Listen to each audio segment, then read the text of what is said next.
Hi garden friends, welcome to the channel. I'm Era and this is Gardening on Purpose. If you're new here, welcome, and if you're a subscriber, welcome back. Thank you so much for taking the time to watch my video. So today I want to do a quick video to show you the front yard of the garden. I think most of my videos, like I would say 90% of my videos that you've seen so far, are in the backyard. And a couple lately have been in the side yard because I'm doing this major project on the side yard.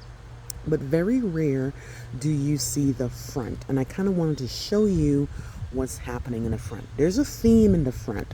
Very subtle green, chartreuse, muted colors. I don't want anything that's like pow in your face. It's the front of the house. I need to be a little bit more serene and calm. So let's start.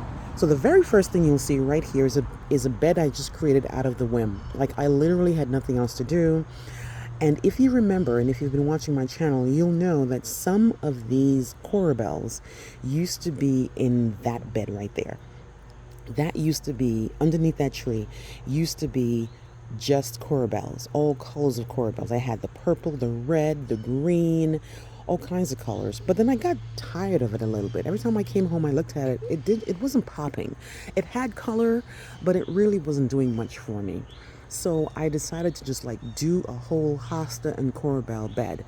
So that's what's over there. There's Patriot hostas, bedazzled hostas, and some lemon corabels.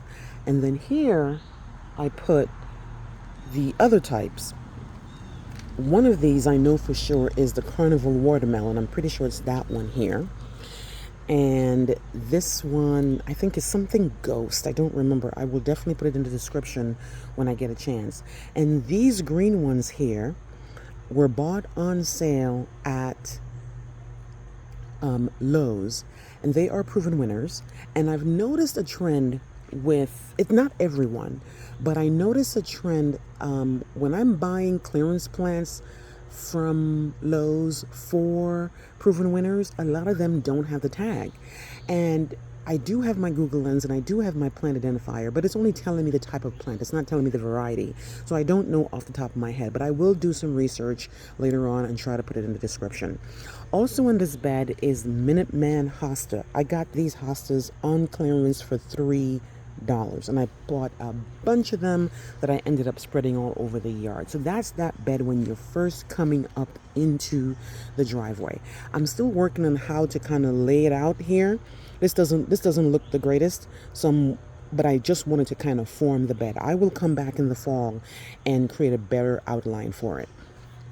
So coming up a little further, you might recognize these two planters here. They spent most of the time in the front of the front right there by the door, but I'm working on creating my fall decor. I had actually had some fall decor, and then I had to change because of snakes. But anyway, so this is a coleus planter, and they are kind of just like hanging around in front of the garage. And then I have some more coleus that I'm just going to leave in the container. I'm not going to do too much with it except propagate it to bring inside the house for the fall. And then I have some Wandering Jew also in a container. And that's what they look like. I also have one of my favorite plants in this front yard is the Florida Sunshine Elysium. I cannot tell you how this plant has been really impressive. I bought this plant because I was looking for something for my foundation. As you can see, nothing too in your face, something subtle, something green, something chartreuse. I found these. I bought these full price, $21 for a 2-gallon, and they are literally 3 times the size I bought them. They are evergreen. They are in the Elysium family, and they have these beautiful red stems. And as the temperature falls, the stems will get even redder. So it's really a sight to see these. And not only that, these foliage will get even yellower. So you'll have yellow foliage with red stems, and it's evergreen all year round. When we had that freeze back in December last year, I really thought this plant was going to die because it's a 7 to 9 plant. It is a Southern Living Plant Collection plant, and it's a 7 to 9 zone. We went down to 6 degrees, and this plant held on. No damage at all, which was really strange because I'm in 7B. But I'm thankful, I'm not complaining. So I have a couple of these here lined out. I wanted the entire yard to be this plant, but I couldn't because I couldn't get rid of this azalea. This azalea was here when I got the house, as was that guy there. And I took it down to the stump. I tried to dig it out, but I think that azalea has been here since the 1980s because it is just in there. So I decided to stop trying to fight it and just leave it alone, which is why the Elysium only goes that short of a wait. I wish I could have gotten it to go all the way that way, but that's fine. The next one here is another plant that I love, which is Goshiki osmanthus. I bought this thing in a quart container. It's a slow grower, but look, it's literally 3 times the size I bought it, and this has only been in the ground 2 years. I've only been gardening for 3 seasons, so this, I'm sorry, 3 years. So this plant is no older than 2.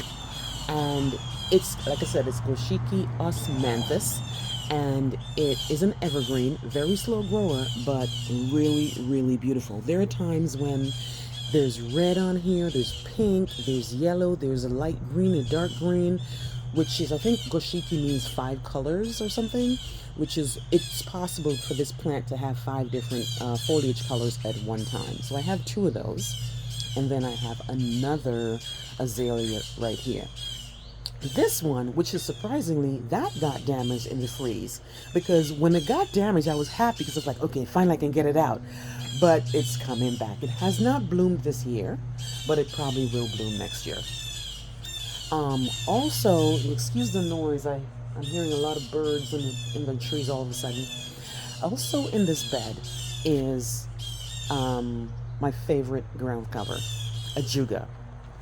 Love me some ajuga. And the whole point of me putting this ajuga here is so I don't have to actually mulch. This ajuga here is so fast growing, it is out of control. I literally bought 6 little half pint. They were really small at Lowe's. At Home Depot. At one point they had these on sale for like $2, and I bought like 6 of them.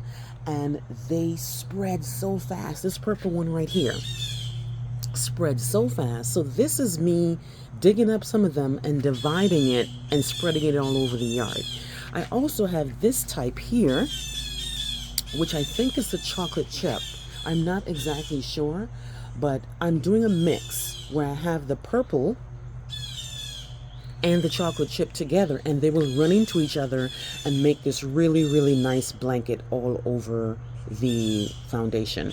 I really don't want to put any mulch on my foundation. I did it before, and then it kind of like, I didn't like it. So this is really fast. So I think by next year I should be filled in. I also have some carex grass and everillo grass here. This is actually, I separated this into 2 grasses. You can see when I bought it, it was so small, like a half quart or something. And this is what it looks like now. But one of these I separated and made 2 of these, which is why these are a little bit smaller. So again, everybody here is evergreen. So because I want my foundation to be easy. I don't want to have to keep doing anything to the foundation. I just want this to stay like this in the winter. Okay, and then on the other side of the house, I have some patience mixed in with the everillo, mixed in with even more of the azaleas that came back. Then I have my Clara. This is the Bronze Beauty Clara right there. And then I have some more Clara down here, and some more Sunshine Elysium right there, Florida Sunshine Elysium.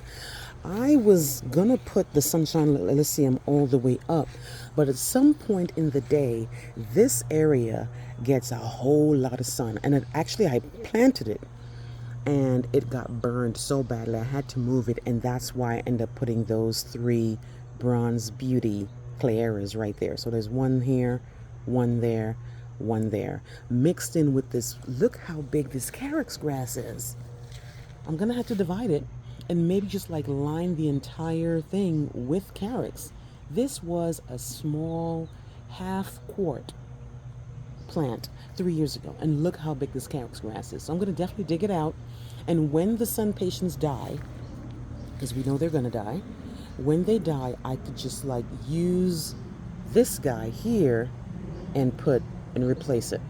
So again, the whole point, no mulch.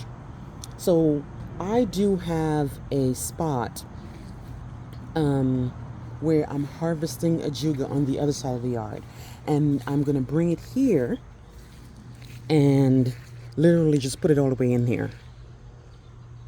This entire bed will be floored with ajuga, and that will be that. And then when the leaves fall, all I'll do is just blow the leaves away, and I don't have to worry about mulch or mulching again. Don't worry too much about this guy. The front yard, I had this really, really nice setup for fall. I had hay bales. I had all kinds of stuff. And then the snakes came. So I literally moved everything out the way because the snakes were just finding too many spots to hide, and it's right in front of my door, and I just don't want to deal with that. So that's why that looks kind of rough. I will do a video and redo my entire front fall patio situation. I need to go to get some some kale, not hail, some kale, some cabbage, some pansies, some violas, some asters, all that good stuff to create my little front thing. But I did do a video on Instagram, and it looked really nice. But then when the snakes came, I was like, no, no, no, no, no, no, no. Anyway, I bought this bench on Amazon. I think it was like $55 or something to that effect. I just leave it there. I don't want to put anything on it. I want the front of the house to be simple and doesn't take too much. So yes, guys, that's the front of the house. I'm gonna back up again so you can see it. And I'm okay with this. I don't need it to be completely flowering. I just need it to look like this all the time. And this would be perfect in the winter. This is exactly how it looks in the winter. My corabels will not die off. They'll be evergreen because I'm in 7B and I don't get, very rare do we go low. And we did go low last year. Chances are we probably won't go that low again this year. So these are going to be evergreen. Of course, the hostas will die back, but at least the evergreen corabel will hold it down, as will the Claira, the Florida Sunshine Elysium, the azalea, the Goshikias manthus, and of course these guys will die back, but like I said earlier, I will be propagating them and bringing some of them inside the house, and then let everything else go where they need to go. These guys here, again, this will also be evergreen unless we get cold. Unless we go below 10, they should be fine. But yes, guys, let me know what you think of the front yard. I'm actually a little high up, so when I drive into my driveway, we're kind of driving up. So the house is kind of up, like, up in a steep. And it really, really is very simple. Not too much going on, which is what I like. I leave a lot of stuff going on for in the back, because in the back is where I thrive and where I put all the energy in. This one, I don't want to put too much energy in. I just want it to be this way. Anyway, guys, let me know what you think. Please like, please share, please subscribe. Please tell somebody about the channel. And don't forget to hit the notification bell to be alerted on my videos. Thank you so much, guys, and I will see you on the next one. Bye-bye.